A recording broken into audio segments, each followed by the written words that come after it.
When the day of Pentecost came, they were all together in one place. Suddenly, a sound like the blowing of a violent wind came from heaven and filled the whole house where they were sitting.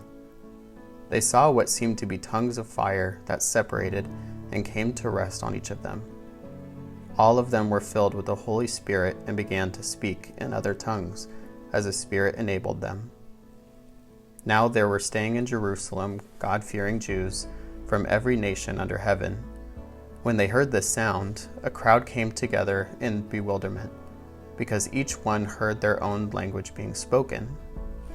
Utterly amazed, they asked, "Aren't all these who are speaking Galileans? Then how is it that each of us hears them in our native language? Parthians, Medes, and Elamites, residents of Mesopotamia, Judea and Cappadocia, Pontus and Asia, Phrygia and Pamphylia, Egypt and parts of Libya near Cyrene, visitors from Rome, both Jews and converts to Judaism, Cretans and Arabs, we hear them declaring the wonders of God in our own tongues." Amazed and perplexed, they asked one another, "What does this mean?"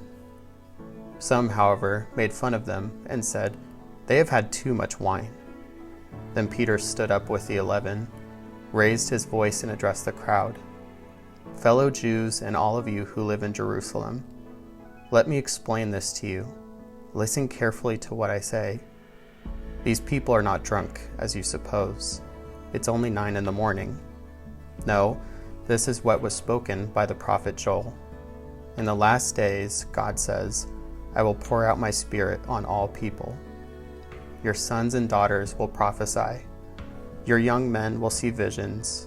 Your old men will dream dreams. Even on my servants, both men and women, I will pour out my Spirit in those days, and they will prophesy. I will show wonders in the heavens above and signs on the earth below, blood and fire and billows of smoke. The sun will be turned to darkness and the moon to blood before the coming of the great and glorious day of the Lord.